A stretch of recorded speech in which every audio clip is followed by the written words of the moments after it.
Good morning students. आज मैं आपके लिए लेके आया हूँ बड़े दिनों के बाद। लास्ट सेमेस्टर में हमने आईएचपी के लिए मिले थे। आईएचपी के लिए भी मैंने पूरे चैप्टर्स के वीडियोस डाले थे। उसके कुछ गेसिंग पे क्वेश्चन पेपर भी मैंने डाले थे। वो सारा गेसिंग क्वेश्चन पेपर जो था, तो उसमें लगभग आईएचपी का इंडस्ट्रियल हाइड्रोलिक्स और न्यूमेटिक्स से करीबन 62 मार्क्स का मेरे गेसिंग में से आया था। तो अभी मैं इस बार लाया हूँ स्ट्रेंथ ऑफ मटेरियल। सॉम के लिए मैं वीडियोस लाया हूँ। तो सॉम के हर एक चैप्टर के वीडियोस मैं आपके लिए यहाँ पे बनाता हूँ। यहाँ पे हर एक चैप्टर का पीडीएफ मैंने बनाया है, सॉल्यूशन मैंने बनाया है, क्वेश्चंस मैंने निकाले हैं। और ये सारे वीडियोस के बाद मैं सॉम का भी एक गेसिंग क्वेश्चन पेपर मैं आपके लिए डालने वाला हूँ। सो विदाउट वेस्टिंग टाइम मैं चलो वीडियो स्टार्ट करता हूँ। आप लोग स्क्रीन पे देखते ही होंगे कि आपको नजर आ रहा है स्क्रीन पे मोमेंट ऑफ इनर्शिया, जो हमारा स्ट्रेंथ ऑफ मटेरियल का फर्स्ट चैप्टर है। तो वो फर्स्ट चैप्टर जो है मोमेंट ऑफ इनर्शिया का, उसका वेटेज है 6 मार्क का वेटेज है। तो वीडियो स्टार्ट करने से पहले मैं भी थोड़ा इंट्रोडक्शन में मेरा दे देता हूँ। मेरा नाम है VM Kulkarni sir, professor VM Kulkarni from Guru Govind Singh polytechnic Nashik. मैं गुरु गोविंद पॉलिटेक्निक नासिक से बिलोंग करता हूँ। As per my experience, as per my knowledge, मैं ये वीडियोस बनाता हूँ और ये वीडियोस बहुत सारे बच्चों के लिए काफी फायदेमंद होते हैं। Okay, so without much wasting a time, let's start our video. तो मोमेंट ऑफ इनर्शिया, तो मोमेंट ऑफ इनर्शिया का वेटेज है 6 मार्क्स। तो मोमेंट ऑफ इनर्शिया के क्वेश्चन किस में आएंगे? मोमेंट ऑफ इनर्शिया के क्वेश्चन आते हैं क्वेश्चन नंबर 1, क्वेश्चन नंबर 2 में आते हैं, कभी कभी क्वेश्चन नंबर 3 में भी आ सकते हैं। तो पहला वाला जो क्वेश्चन होता है क्वेश्चन नंबर 1, तो उसमें 2 मार्क का क्वेश्चन आपको रहेगा। तो उसमें क्या क्या आ सकता है वो भी देखते हैं। पूरे चैप्टर का कंटेंट क्या क्या है वो कंटेंट भी हम देखेंगे, इसका प्रॉब्लम कैसे सॉल्व करना है वो देखेंगे। ये हुआ हमारा यूनिट यूनिट का नोट्स है, ये यूनिट का वीडियो है। इस वीडियो के बाद में मोमेंट ऑफ इनर्शिया के जो क्वेश्चन लास्ट 5 क्वेश्चन पेपर में पूछे गए थे, वो सारे क्वेश्चन पेपर में क्वेश्चन मैं आपसे डिस्कस करूंगा विथ सॉल्यूशन। अगर आपको मेरा पीडीएफ चाहिए, सॉल्यूशन चाहिए आपको, तो आप कमेंट में आपका ईमेल आईडी और आपका कॉलेज का नाम आप भेज दीजिए करें, तो मैं आपको मेल कर दूंगा ये सारा PDF. So let's start our video. First chapter, तो फर्स्ट चैप्टर में जो कंटेंट है वो क्या है, देखो, concept of moment of inertia. Moment of inertia about axis passing through centroid parallel perpendicular axis theorem. Moment of inertia of standard shapes and moment of inertia of composite plane. तो ये सारा content है, 6 mark के लिए हमको इसको study करना है। तो सबसे पहले हम देख लेते हैं कि concept of moment of inertia क्या है। सी, हमने ऑलरेडी मोमेंट जो है हमने इसमें देखा था मैकेनिक्स में। तो मैकेनिक्स में मोमेंट क्या होता है? Force into distance. Force into distance ये मोमेंट होता है। तो यहाँ पे वो फोर्स का मोमेंट रहता था, यहाँ पे मोमेंट किसका है? इनर्शिया का मोमेंट है। तो इनर्शिया का मोमेंट यानी क्या? इनर्शिया को उसी फोर्स को हम रिप्लेस करेंगे with the help of area, with the help of mass, with the help of body. अगर हम किसी से भी इसको रिप्लेस करेंगे तो उसका आ जाता है moment of inertia. Let's see the definition. In engineering mechanics, we have seen that inertia is the property of a body to continue in its state of a rest or of uniform motion in a straight line. Inertia क्या होता है कि inertia एक body का state है। वहां पे body एक तो स्टेबल रह सकती है, एक तो कांस्टेंट स्पीड से मूव कर सकती है। To change the state of body, अगर मुझे बॉडी का स्टेट चेंज करना है तो मुझे क्या करना पड़ेगा? Use an external agency called as a force. तो मुझे एक एक्सटर्नल फोर्स उसको लगाना पड़ेगा। उस एक्सटर्नल फोर्स से मैं क्या कर सकता हूँ? अगर बॉडी स्टेबल है तो मैं इसको मूवेबल बना सकता हूँ, अगर बॉडी कांस्टेंट स्पीड में है तो मैं उसको स्टॉप कर सकता हूँ या उसका स्पीड भी मैं बढ़ा सकता हूँ with the help of external agency. For bodies in a rectilinear motion, the force required to change its state depends upon the mass of the body. Therefore, bodies in rectilinear motion, the mass of body is the measure of inertia possessed by it. और उसी inertia का, वो जो body stable है, वो जो body uniform है, uniform speed में मूव हो रही है, हमको उसकी मोमेंट लेनी है। तो मोमेंट लेनी यानी क्या? कौन सा, तो भी एक सेंटर हमको दिया जाता है, उस सेंटर के अलोंग, उस एक्सिस के अलोंग, एक्स एक्सिस होता है या वाई एक्सिस होता है, हमको उसका मोमेंट कंसिडर करना है, तो इसको बोलते हैं concept of moment of inertia. तो इसके ऊपर आपको क्वेश्चन आ नहीं सकता, लेकिन मैंने आपको कंसेप्ट बता दिया मोमेंट ऑफ इनर्शिया क्या है। Inertia is nothing but the state, and that state moment of that state around the X axis and around the Y axis. और सिंपल डेफिनेशन अगर हम इसका बोलेंगे तो क्या होता है कि double moment of force, area और inertia about the X axis and about the Y axis, इसको भी मोमेंट ऑफ इनर्शिया बोलते हैं। अभी डेफिनेशन भी हम देखते हैं उसका। We know that the moment of force about any body is the product of the force and perpendicular distance between the given point and the line of action of the force. Similarly, the moment of area about any axis is the product of the area and the distance of its centroidal from the axis. This is called as the first moment of area. If we take its a moment again about the same axis, it is called as the second moment of area. This second moment of area is called as the moment of inertia, and it's written as AMI, that is moment of inertia, or I, capital I से भी इसको denote करते हैं। तो definition में वही आपको बताया गया है कि हमको क्या है। Similarly, axis is the product of the area and the distance of its centred from the axis. तो मोमेंट क्या होता है, फोर्स इंटू डिस्टेंस करते थे, वैसे ही यहाँ पे डिस्टेंस इनटू वो जो बॉडी का पोजीशन है उसको, उसका मैग्नीट्यूड है, उसको हम मल्टीप्लाई करेंगे, तो इसको बोलेंगे फर्स्ट मोमेंट। इसी फर्स्ट मोमेंट को अगर हमने और एक बार लिया, दो बार उसी एक्सिस से हमने मोमेंट लिया, तो उसको बोलते हैं moment of inertia. Second moment of inertia is called as the moment of inertia. इसको आई से डिनोट किया जाता है। बाद में आता है, ये आपको पूछा जा सकता है, definition of moment of inertia ये आपको पूछ सकता है।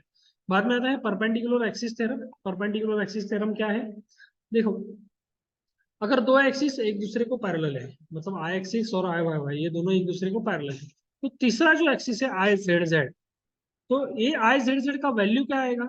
आई जेड जेड का वैल्यू, अगर ए आई जेड जेड ये दोनों एक्सिस को पैरेलल है, सॉरी पैरेलल नहीं, परपेंडिकुलर है, पहले वाले दो एक्सिस थे अपने एक्स एंड वाई एक्सिस, इन दोनों एक्सिस को अगर अपना जेड एक्सिस परपेंडिकुलर है, तो आई जेड जेड का वैल्यू क्या आता है, the summation of I X X and I Y Y is the value of third perpendicular axis. तो इसको बोलते हैं perpendicular axis theorem.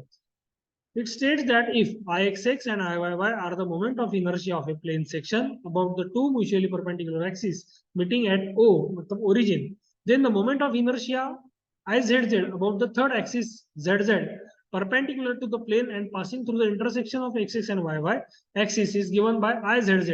So Izz is equal to Ixx plus Iyy. तो इसको थर्ड एक्सिस बोलते हैं, ओके। और इसको हम called as a polar axis भी बोल सकते हैं इसको। Therefore, this theorem is also called as the polar axis theorem. तो इसको डिनोट करते हो आईपी भी बोल सकते हो, IP is equal to I X X plus I Y Y. तो ये हो गया आपका perpendicular axis theorem C.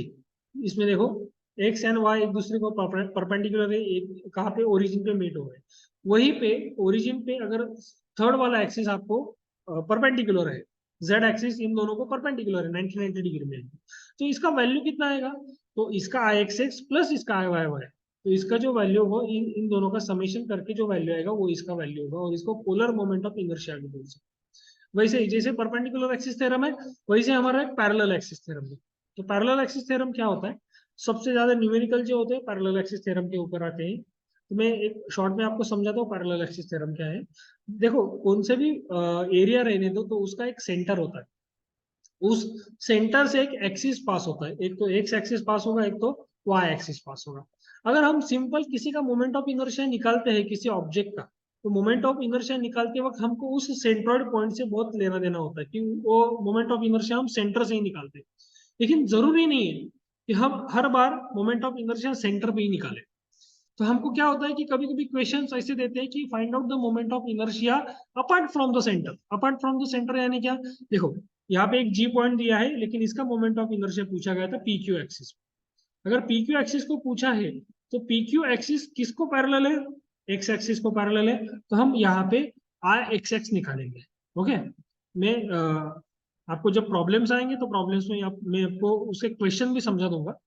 It states that the moment of inertia of a plane section about any axis, मतलब this is the moment of inertia of a plane section about any axis, मतलब PQ axis, parallel to the centroidal axis, किसको parallel है, centroidal axis axis, is equal to the moment of inertia of the section about the centroidal axis तो इसका equal क्या है, moment of inertia about the centroidal axis I G axis plus the product of the area of the section plus the product of the area of the section मतलब A and the square of the distance between the two axes, square of the distance between the two axes. Okay, तो ये हो गया आपका parallel axis theorem. एक confirm आप कर लीजिए, परपेंडिकुलर एक्सिस थ्योरम और पैरेलल एक्सिस थ्योरम, इन दोनों में से एक थ्योरम आपको 100% आएगा. डायग्राम भी कंपलसरी है आपको, और इसका देखो फॉर्मूला क्या आएगा, I P Q, I stand for the moment of inertia, P Q इस लाइन को हमको मोमेंट ऑफ इनर्शिया निकालना है, इज इक्वल टू आई जी मतलब centre plus area of the section into दोनों दोनों एक्सिस के अंदर का जो डिस्टेंस है वो H square. So I G is equal to अभी क्या लिखेंगे, इस सेंटर एक्सिस कौन सा है, एक्स एक्स एक्सिस है, that's why sorry I G के लिए हमने आई एक्स एक्स लिखा है. ठीक है, ये हो गया आपका parallel axis. Radius of gyration, अभी radius of concept of radius of gyration क्या है, जी कोई एरिया आपने लिया, मैं डायग्राम पे आपको समझाता हूँ, कोई एरिया आपने कंसिडर किया, उस एरिया के अंदर छोटे छोटे एलिमेंट्री पार्ट्स आपने कंसिडर किए, और उस एलिमेंट्री पार्ट का जो डिस्टेंस है वो वेरिएबल है फ्रॉम दिस रेफरेंस एक्सिस. तो हम क्या करते हैं कि इन पूरे डिस्टेंस का जो डिफरेंट डिफरेंट डिस्टेंस है, तो उनका हम समेशन करते हैं.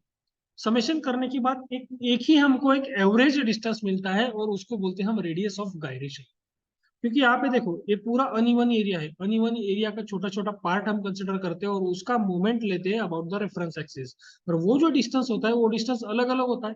तो हम ऐसे कितने डिस्टेंस लेंगे और कितने एरिया लेंगे, तो उसके अलावा हम क्या कर सकते हैं, तो उसके अलावा हम इसको इक्विवेलेंट एक डिस्टेंस हम काउंट करते हैं, उसको बोलते हैं रेडियस ऑफ गायरेशन के, उसको के से डिनोट किया होता है, और उसी के को हम मोमेंट ऑफ इनर्शिया कैलकुलेट करेंगे.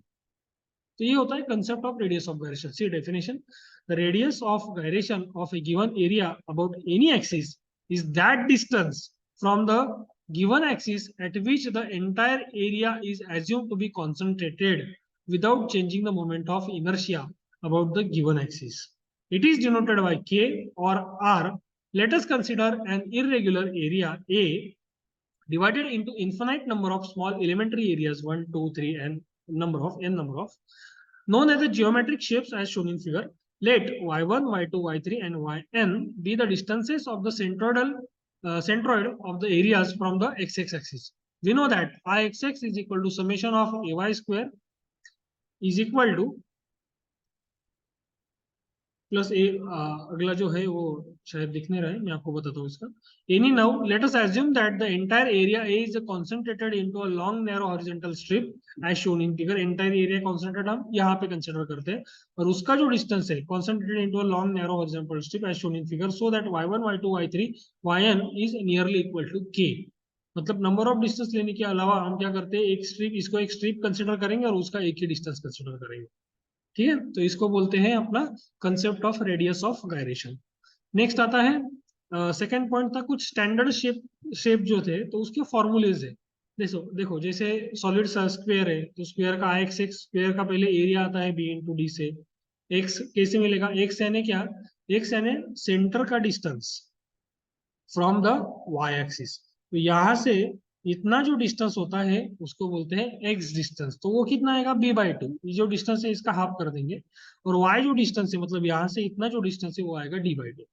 ओके, आई एक्स का फॉर्मूला है bd³/12, आई वाई वाई का फॉर्मूला है db³/12. वैसे हमने हॉलो स्क्वायर देखा, तो हॉलो स्क्वायर का एरिया कैसे आएगा, bd capital bd minus small bd. X कैसे आएगा इसका, capital B divided by 2. y आएगा इसका कैपिटल D डिवाइडेड बाई 2. इसका आई एक्सेस आएगा bd³/12 माइनस db³/12. सॉरी ये यहाँ पे bd³/12 माइनस स्मॉल bd³/12, यहाँ पे भी वैसे आएगा db³/12 minus small db³/12. Next आता है सॉलिड सर्कल. सॉलिड सर्कल में आएगा पाई/4 इंटू डी स्क्वायर, ये इसका सॉलिड सर्कल का एरिया आता है. और इसका जो एक्स है, एक्स इसका आएगा रेडियस, और वाई भी आएगा इसका रेडियस. तो इसका जो फॉर्मूला है, फॉर्मूला कैसे आता है, पाई/64 इंटू d⁴, पाई/64 इंटू d⁴. ये इसके आई एक्स एक्स और आई वाई वाई के फॉर्मूला है. बाद में आता है हॉलो सर्कल. तो हॉलो सर्कल का एरिया क्या आएगा, pi into capital D² minus small d². R आएगा उसका, एक्स डिस्टेंस जो है वो कैपिटल आर आएगा, वाई डिस्टेंस जो है वो भी कैपिटल आर आएगा। आई एक्सेस कैसे आएगा, pi by 64 capital D raise to 4 minus small D raise to 4, और आई बाय वाई भी उसका वही आएगा, pi by 64 into capital D raise to 4 minus small D raise to 4। ठीक है। उसके अलावा और कुछ स्टैंडर्ड शेप है, सेमी सर्कल है, सेमी सर्कल का आएगा पाई आर स्क्वायर बाय 2, इसका एक्स डिस्टेंस आएगा रेडियस, और इसका जो वाई डिस्टेंस है, मतलब यहाँ पे सेंटर होता है तो यहाँ से इतना जो डिस्टेंस होता है वो आता है 4r/3 पाई।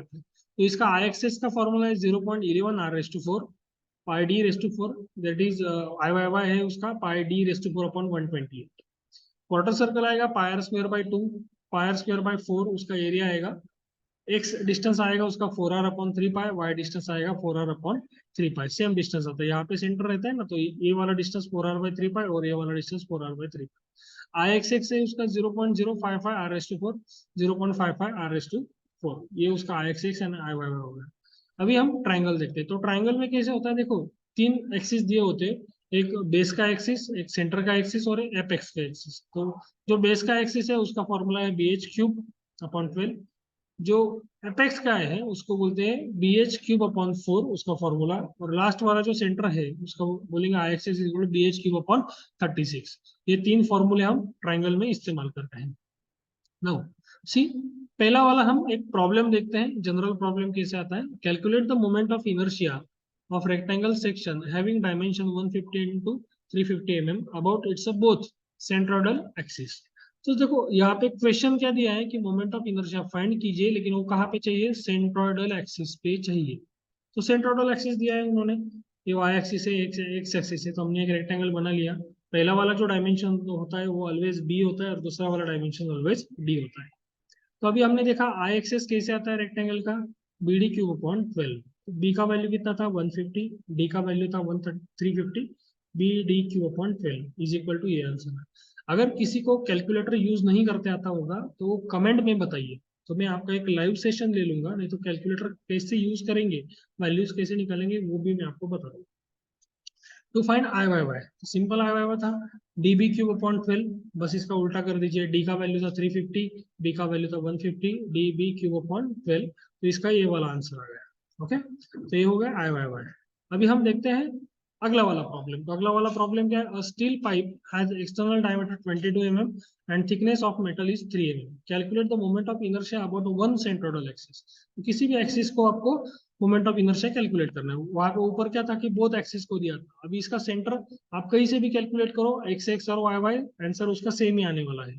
तो I X X I Y Y is equal, इसका फॉर्मूला क्या है, अभी देखा हमने, pi by 64 capital D raise to 4 minus small D raise to 4, pi by 64 capital D का वैल्यू 22 माइनस 16 रेस टू 4, तो ये इसका ये वैल्यू आया। और इसका जो यूनिट आता है मोमेंट ऑफ इनर्शिया का, वो यूनिट आता है mm raise to 4, don't forget to write the unit.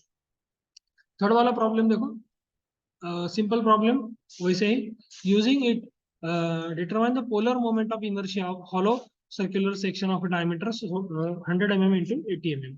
तो अभी पोलर मोमेंट दिया है, तो पोलर का हमने क्या देखा था, आई X X plus I Y Y देखा था। तो यहाँ पे देखो आई एक्स एक्स और आई वाई वाई का सेम फॉर्मूला है, तो हमने वैल्यू निकाल ली है। तो I P is equal to I X X plus I Y Y, तो वही वैल्यू को आप मल्टीप्लाई बाय 2 कर दो, नहीं तो उनको दो बार ऐड कर दो, तो आपको ये वैल्यू उसका मिल जाएगा। ठीक है, तो ये हो गया अपना पोलर का भी फॉर्मूला, पोलर का भी प्रॉब्लम।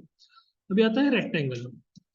अभी हमने एक हॉलो रेक्टेंगल लिया है, हॉलो रेक्टेंगल के डायमेंशन है और इसका मोमेंट ऑफ इनर्शिया हमको, इसका find polar moment of inertia and radius of gyration, तो के भी निकालना है और पोलर मोमेंट भी निकालना है इसका, तो वो कैसे निकालेंगे। सबसे पहले I X X bd³ upon capital bd³/12 minus small bd³/12, तो कैपिटल बी का वैल्यू था 300, कैपिटल डी का वैल्यू था 200 का cube divided by 12 minus inside the bracket 250 B 150 D, तो इनका क्यूब और ये वैल्यूज है। तो इसका कैलकुलेशन करने के बाद आपको ये वैल्यू मिलेगा। सॉल्व जो किए हुए प्रॉब्लम है उसको ही आप बार बार सॉल्व करो, तभी आपका कैलकुलेशन का प्रैक्टिस हो सकता है। ठीक है, बाद में आता है आई वाई वाई, तो लाइक दैट वैसे ही डी का वैल्यू भी है हमारे पास, डी का वैल्यू था 200, बी का वैल्यू था 300 divided by 12 minus D B, मतलब 150 इंटू 250 का क्यूब अपॉन 12, तो इसको कैलकुलेट किया, ये वैल्यू आता है उसका। ठीक है, बाद में हमको पोलर मोमेंट ऑफ पूछा है, मतलब आई पी पूछा है, that is I axis plus I Y, तो इन दोनों का एडिशन हमने कर दिया, इसका यूनिट भी आएगा mm raise to 4। Step number 3, हमको उसने के पूछा था, तो अभी क्या होगा, के एक्स एक्स और के वाई वाई है, तो के का फॉर्मूला क्या है रेडियस ऑफ गायरेशन का, under root of I X X upon area, यहाँ पे भी under root of I Y Y upon area. I X X का जो वैल्यू था वो पुट कर दीजिए यहाँ पे, अपॉन एरिया। एरिया कैसे आता है होलो सर्कल का, capital B D minus small B D. Okay, तो ये होलो सर्कल का एरिया आता है। तो यहाँ पे देखो सारे वैल्यूज हमने पुट कर दिए जो हमने फाइंड आउट किए थे, के एक्स एक्स और के वाई वाई का वैल्यू मिल गया। नाउ अब ये पैरेलल एक्सिस थ्योरम का प्रॉब्लम आएगा। Find moment of inertia of solid circular lamin of diameter D about it's tangent. अभी तक अबाउट इट्स कहीं भी नहीं है, डायरेक्टली क्या आता था, find moment of inertia of centroidal axis, one axis या बोथ एक्सिस।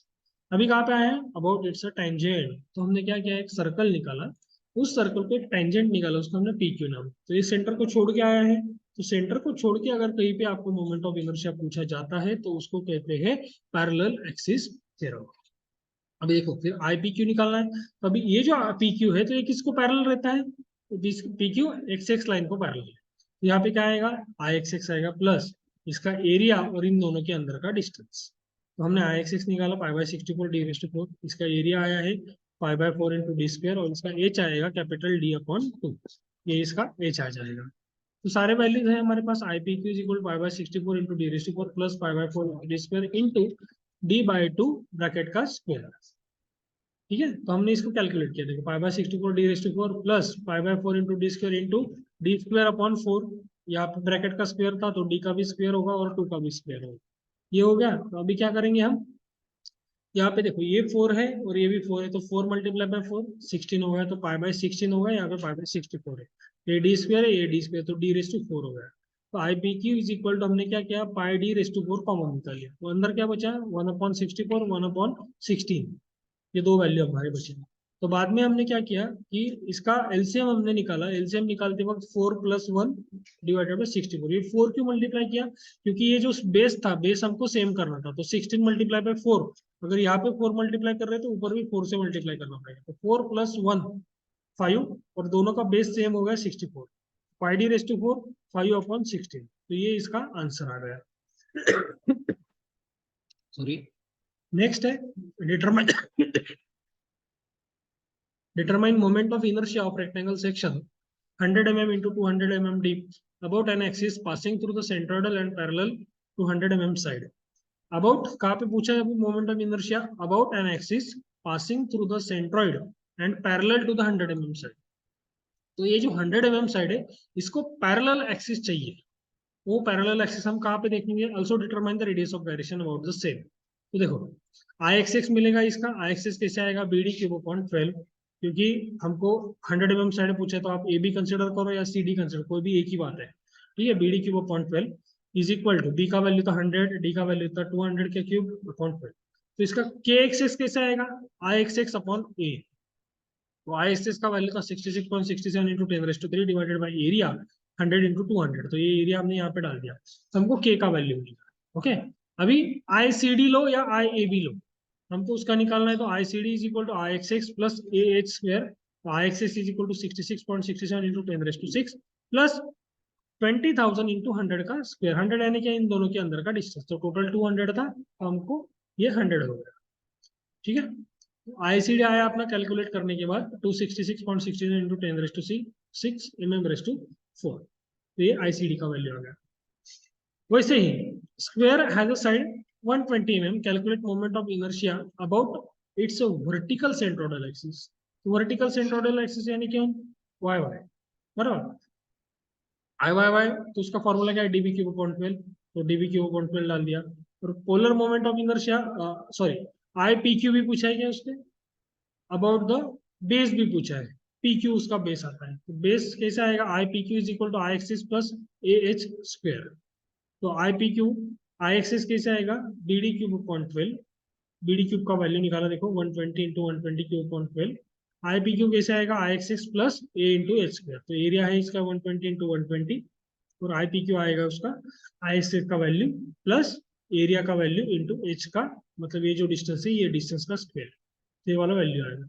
अभी लास्ट वाला हमारा सेक्शन है कंपोजिट सेक्शन, देखो हमने स्टैंडर्ड शेप देखे, डेफिनेशंस देखे देखे और अभी कंपोजिट सेक्शन। तो कंपोजिट सेक्शन में क्या क्या आता है? कंपोजिट सेक्शन में आता है आई सेक्शन आएगा, एल सेक्शन आएगा, टी सेक्शन आएगा, सी सेक्शन भी आता है, लेकिन सी सेक्शन बहुत रेयर आता है। तो आपको इस बार जो पेपर होने वाले हैं आपके विंटर 23 में, तो मुझे लगता है आपको एक तो एंगल सेक्शन या टी सेक्शन, इन दोनों में से आपको आ सकता है, लेकिन हम तीनों प्रॉब्लम देखेंगे। Find the least moment of inertia of symmetrical I section having following details. अभी क्या क्या डिटेल्स है उसके देखो। फ्लांजेस दिए हैं 100 mm into 20 mm, overall depth दिया है उसका 280 एंड थिकनेस दिया है वेब का 10।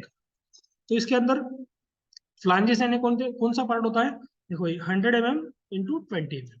तो पहला वाला जो पार्ट होता है डायमेंशन रहता है वो ऑलवेज बी का रहता है, और दूसरा डायमेंशन ऑलवेज डी का होता है। और इसका ओवरऑल डेप्थ आपको दिया है 280, तो अंदर का साइड आ गया इसका 240, क्योंकि यहाँ पे भी सिमेट्रिकल है इसलिए 100 इंटू 20 आ जाएगा। और ये जो वेव का थिकनेस है वो 10 दिया है आपको। तो डायग्राम समझ में आएगा आपको। अभी स्टेप नंबर फर्स्ट में क्या करना है? आपको सारे एरिया, सारे एक्स डिस्टेंस और सारे वाई डिस्टेंस आपको फाइंड कर ले। देखो इसमें 3 एरिया आएंगे, मैंने नंबरिंग किया है यहाँ पे 1 2 3 से 3 एरिया आया। तो पहला वाला एरिया कितना लेंगे हम? 100 इंटू 20। दूसरा वाला एरिया कितना है? 240 इंटू 10। और थर्ड वाला एरिया 100 इंटू 20। इसका एक डायरेक्ट मेथड भी है कि पूरा एक स्क्वायर ले सकते हैं और पूरे स्क्वायर में से हम ये 2 स्क्वायर माइनस कर सकते हैं।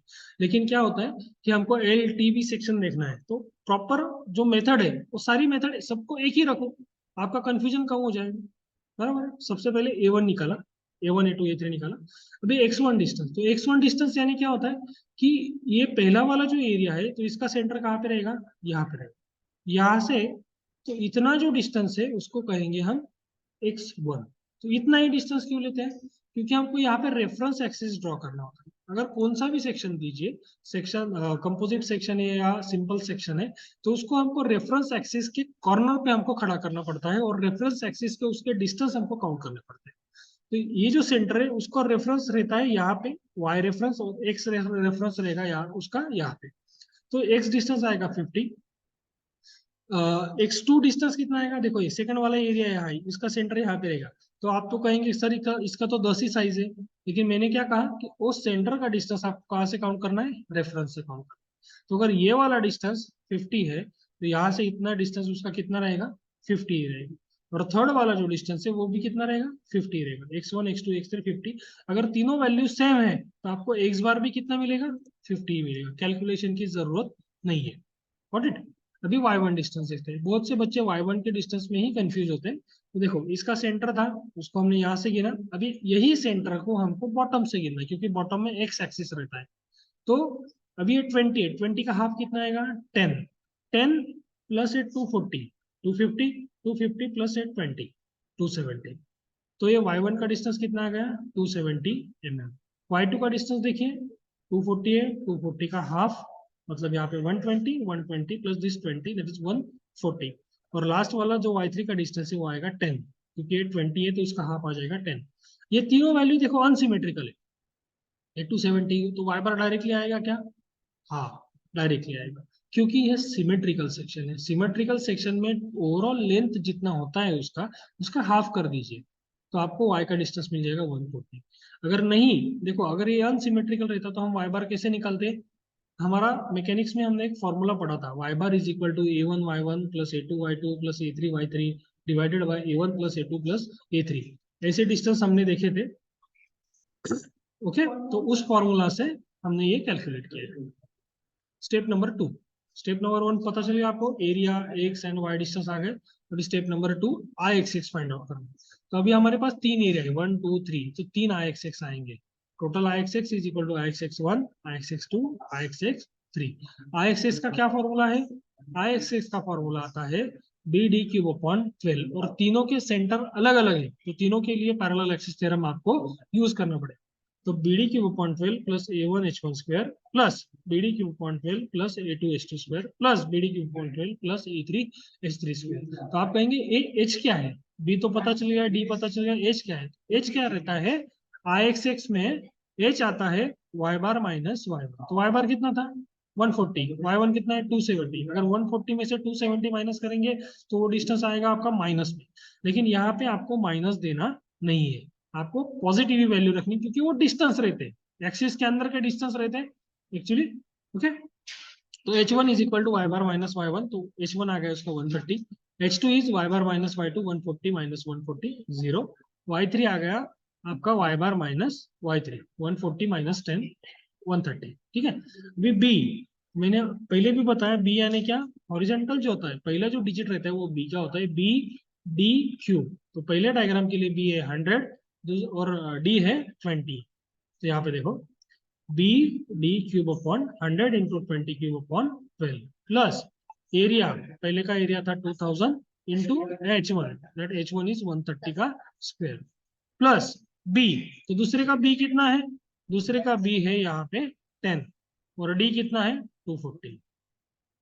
तो ये वाला जो डिस्टेंस है ये आएगा आपका 10 बी डी क्यूब अपॉन 12। तो ये बी और डी का क्यूब, मतलब डी कितना है दूसरे का 240, तो बहुत से बच्चे 280 ले लेते हैं, ऐसा मत कीजिए। तो बी यानी हॉरिजॉन्टल डिस्टेंस, डी यानी वर्टिकल डिस्टेंस, उतने ही एरिया का जो सेकेंड वाला एरिया है उतना, तो उसका डिस्टेंस था 240। तो B D cube upon 12 plus उसका एरिया 2000, उसका एरिया कितना आएगा अभी 240 इंटू 10, 240 इंटू 10 कितना आएगा 2400 इंटू एच, तो इसका एच कितना आता है, एच आया है इसका 0, तो इसका एच आ गया आपका 0। ओके, तो ये पूरा वैल्यू 0 हो जाएगा, सिर्फ इतना ही वैल्यू इसमें ऐड होगा। फिर बाद में लास्ट वाला ब्रैकेट आता है आपका third bracket, B D cube upon 12 plus A three square. तो बी का वैल्यू कितना है थर्ड, इसमें 100, डी का वैल्यू भी 20, B D cube upon 12 plus ए3 है एरिया उसका 2000 into H square that is 130। तो इन सारों का समेशन और टोटल करने के बाद आपको वैल्यू आएगा 79.253 इंटू 10⁶ mm⁴। ये हो गया आपका स्टेप नंबर 2। अभी स्टेप नंबर 3 है आई वाई वाई। तो आई वाई वाई में क्या क्या आएगा, जैसे 3 एरिया है तो आई वाई वाई 1 2 और 3 आ जाएगा। उसका फॉर्मूला क्या है वाई वाई का, डीबी क्यूब अपॉन 12, यहाँ पे लिखा है देखो DB cube upon 12 plus A one H one square dB cube upon 12 plus A two square dB cube upon 12 plus A three square. ये हो गया उसका। अब इसका h1 कैसे आएगा, आई एक्स एक्स में हमने Y bar minus Y one लिया था, तो आई वाई वाई में क्या लेंगे x bar minus X one, 50 में से 50 गए 0, तो तीनों का h1 h2 h3 क्या आएगा 0, h1 0 h2 0 h3 0। Just put the value 20 into 100 cube upon 12 area into 0 square, मतलब ये पूरा bracket 0, D B cube upon 12, D है दूसरे का 240 इंटू बी है 10 cube plus 2400 into 0 square, last है 20 इंटू 100 के अपॉन 12 प्लस ये वाला। तो ये तीनों ब्रैकेट जो है ये 1 2 एंड 3, ये तीनों ब्रैकेट 0 हो जाएंगे, तो एडिशन किसका आएगा 1 2 और 3, ये तीनों चीजों का ही एडिशन आएगा। तो आई वाई वाई आएगा अपना 3.354 इंटू 10⁶ mm⁴। तो ये हो गया आपका आई सेक्शन का प्रॉब्लम। वैसे ही प्रॉब्लम आएगा आपको टी सेक्शन।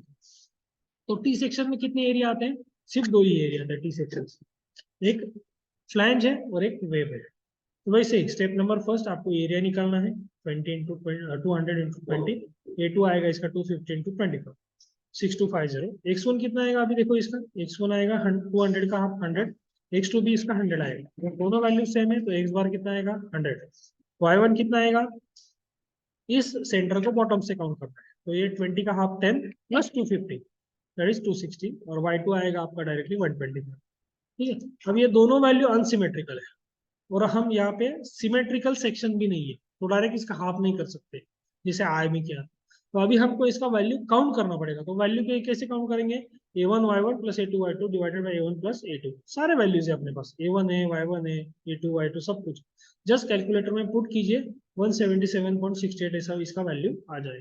अभी इसका आई एक्स एक्स फाइंड आउट कर, तो 2 ही एरिया है तो 2 ही आई एक्स एक्स आएंगे, आई एक्स एक्स का same formula B D cube upon 12 B D cube upon 12। Okay, values put कर दीजिए, h1 मैंने आपको बोला था y bar minus Y one Y bar minus Y two, भले वैल्यू निगेटिव आती हो आपको यहाँ पे पॉजिटिव ही कंसिडर करनी है। तो b का वैल्यू डाल दिया 200 इंटू 20 क्यूब अपॉन 12 एरिया 4052.68 का square. Same value for the I X X two 25 b into 250 का क्यूब अपॉन 12, 6250 इंटू 82.31 का स्क्वायर। ठीक है, ये आई एक्स एक्स, तो इसका कैलकुलेशन कीजिए, और इसका कैलकुलेशन आपको एक ही स्ट्रोक में करना है। आप अलग अलग अगर स्क्वायर ब्रैकेट का इसका अलग और इसका अलग करेंगे तो उसका चांसेस होते हैं कि आपका वैल्यू इनकरेक्ट आ जाए। तो आपको प्रैक्टिस इतना करना है कि ये पूरा वैल्यू वन ही स्ट्रोक में आप कैलकुलेट कर सकते हैं। अगर आपको कैलकुलेशन में दिक्कत है तो आप कमेंट में बताइए, मैं कैलकुलेशन कैसे करना है वो भी मैं आपको बता दूँ। बाद में आता है आई वाई वाई। तो आई वाई वाई का कैसे formula, D B cube upon 12 A one H one square dB cube upon 12 A two H two square. तो इसका एच वन कैसे आता है आई वाई वाई का, X bar minus X one. तो यहाँ पे एक्स बार एक्स वन दोनों सेम है, तो H one H two zero आ जाएंगे, तो ये वाला जो पार्ट है इसका जीरो हो जाता है, तो बस कैलकुलेशन इसका ही आएगा। तो इसका कैलकुलेशन इतना है, ये हो गया अपना टी सेक्शन।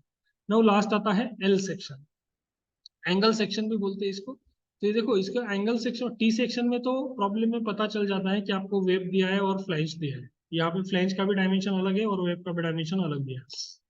लेकिन एंगल सेक्शन जो होता है उसका डायमेंशन कैसे देंगे, 100 mm इंटू 75 इंटू 6 mm। तो 100 mm first dimension is vertical, second dimension is horizontal and third dimension is the web. क्योंकि मैंने पहले वाले प्रॉब्लम में क्या बताया आपको, पहला वाला जो डायमेंशन होता है वो बी का होता है, तो आप क्या करेंगे, इसको बी कंसिडर कर लेंगे। सो नॉट फॉर दैट ना, एंगल सेक्शन के पहला वाला vertical, second horizontal and third is the वो थिकनेस होता है एल का। First step area find out कीजिए। तो आपको एल सेक्शन में आप यहाँ से तो यहाँ तक एरिया कंसिडर कर सकते हैं, नहीं तो आपको यहाँ से यहाँ करना है वो भी कर सकते हैं। तो देखो ये टोटल 100 था, तो इसका लेंथ इतना आ गया 94, और इसका जो वेब का डिस्टेंस है ये है 6। 94 इंटू 6 ये पहला वाला एरिया आ गया। दूसरा वाला एरिया है 75 इंटू 6, x1 x2, x1 आएगा इसका 6/2 3, x2 आएगा 75 का हाफ 37.5, y1 आएगा इसका 94 का हाफ कीजिए प्लस 6 कीजिए, 94 का हाफ आएगा 47 प्लस 6 53, और y2 आएगा इसका 3। बॉटम से कॉर्नर से हमको काउंट करना है सेंटर का डिस्टेंस। तो देखो x1 x2 भी सिमिलर नहीं है, y1 y2 भी सिमिलर नहीं, तो हमको फॉर्मूला से उसको फाइंड करना पड़ेगा। तो a1 x1 plus a2 x2 divided by a1 plus a2, और ये वाला फॉर्मूला y का है, इसमें सारे वैल्यूज पुट कर दिए यहाँ पे है, देखो x बार मिल जाएगा y बार मिल जाएगा। अभी I X X find out करना, तो इसमें इसके अंदर भी दो ही एरिया है, B D cube upon 12 plus A one H one square B D cube upon 12 plus A two H two square. H one कैसे आएगा, Y bar minus Y one, Y bar minus Y one कर लीजिए, minus आएगा लेकिन उसको plus ही रखिए, क्योंकि यहाँ पे माइनस भी लेते हैं लेकिन उसका हम स्क्वायर करते तो वो वैल्यू प्लस ही आ जाता है। ठीक है, तो बी का वैल्यू 6, डी का वैल्यू 94 अपॉन 12, ए वन का value 564 into H one square, B second का 75, डी 6/12, एरिया 450 इंटू 27.81 का स्क्वायर। अभी आई एक्सिस का कैलकुलेशन कीजिए, कैलकुलेशन करने के बाद आपको ये वैल्यू मिल जाएगा। बाद में आई वाई वाई आता है, Y Y one Y Y two, D B cube upon 12 plus A one H one square dB cube upon 12 plus A two H two square. H one का value X bar minus X one, H two का value X bar minus X two. Okay, तो सारे values है अपने पास, उसमें से हमने उसको माइनस किया, एच वन एच टू का वैल्यू मिला, वो वैल्यू हमने यहाँ पे पुट किया, सारे वैल्यूज है, बी का वैल्यू भी पुट किया, डी का वैल्यू भी पुट किया, कैलकुलेशन किया, तो हमको आई वाई वाई का वैल्यू ये वाला मिला। कैलकुलेशन करके देखिए आप लोग, आपको यही वैल्यू मिलेगी। बाद में कुछ थियोरेटिकल प्रॉब्लम्स भी आते हैं, तो थियोरेटिकल प्रॉब्लम्स यानी क्या होता है कि आपको आपको भारत का झंडा एंकरिंग करणार आहे यार. अरे यार रेकॉर्डिंग चाललंय, तुम्हाला नाही म्हणतोय मी, बोलायला यार आहे.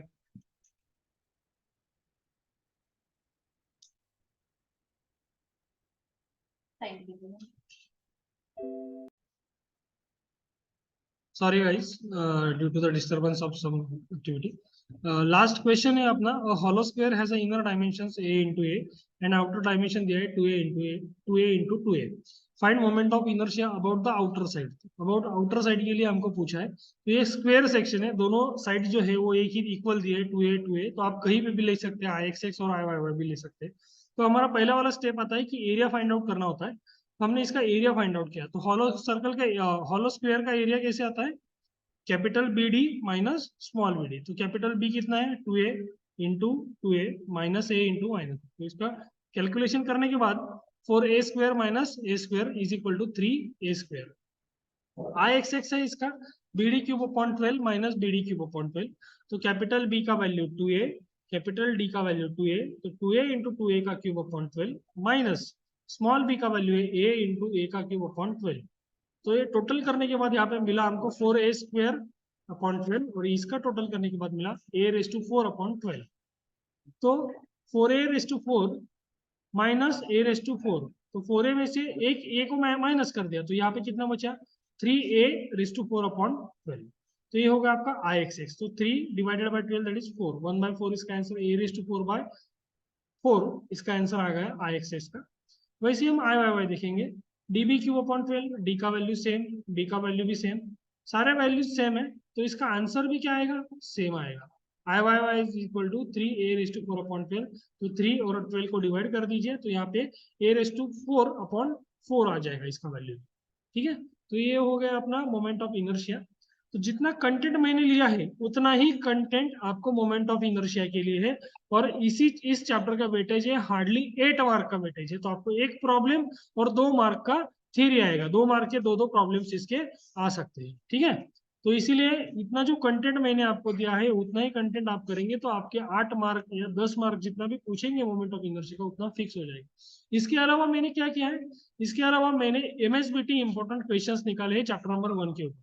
तो ये सारे एमएसबीटी के क्वेश्चन है जो पिछले लास्ट 5 क्वेश्चन में 5 एग्जाम में पूछे गए थे, क्वेश्चन नंबर चैप्टर नंबर 1 पे से, तो वो सारे क्वेश्चंस मैंने यहाँ पे निकाले। देखो, तो ये सारे क्वेश्चन मिला के टोटल 14 क्वेश्चन हो रहे हैं। तो ये 14 क्वेश्चन का सॉल्यूशन जो है, ये सॉल्यूशन मैंने बनाया है, तो उसका भी वीडियो मैं आपको डालूंगा।